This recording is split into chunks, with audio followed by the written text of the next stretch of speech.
음주가의 책방은 최대 2인까지만 동반 입장이 가능하고 매장 내에서는 대화를 할 수 없는 뭔가 독서인 친화적인 규칙이 있는 공간이었는데요.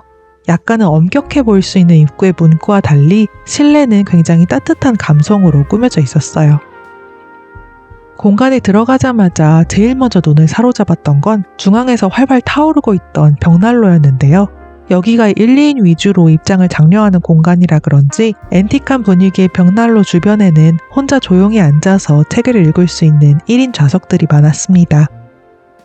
벽난로를 마주보고 앉을 수 있는 푹신한 소파들은 물론이고 벽을 보고 앉을 수 있는 골방 느낌 자리도 있었고 사람들의 시선을 피해 앉을 수 있는 구석자리도 있더라고요.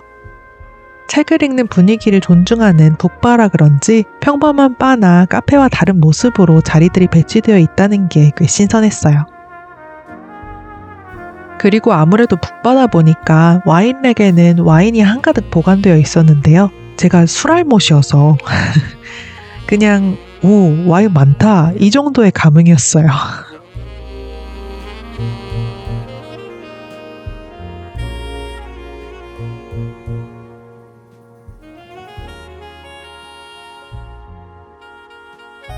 책장에는 문학과 인문학, 경제학, 사회학 등의 책들이 있었는데 대중적인 책들과 깊이 생각하며 읽을 수 있는 책들이 고루 비치되어 있었습니다.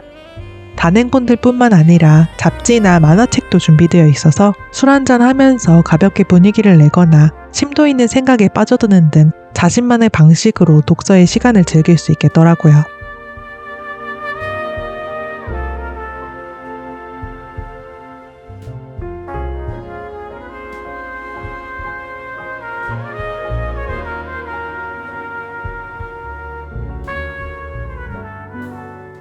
공간을 둘러본 후에는 와인을 한 잔 마시면서 독서를 해봤는데요. 술을 마시면서 책을 읽는다는 게 생각보다 매력적인 일이더라고요.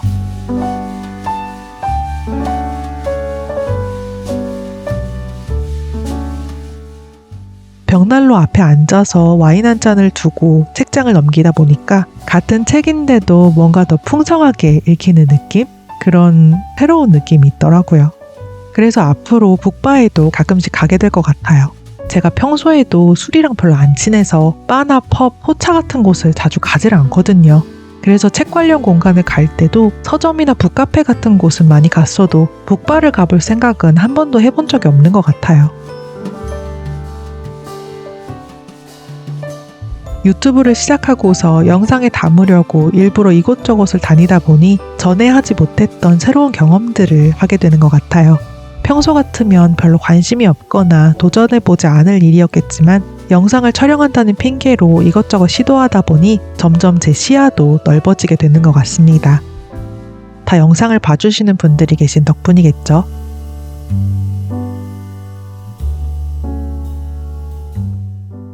앞으로 책과 함께 또 어떤 경험을 하게 될까요? 다가오는 새해에는 또 어떤 시도들로 채워지게 될지 벌써 기대가 됩니다. 어디를 가든 무엇을 경험하든 올해 못지않은 풍족한 일들로 가득한 새로운 한 해가 될 수 있었으면 좋겠습니다.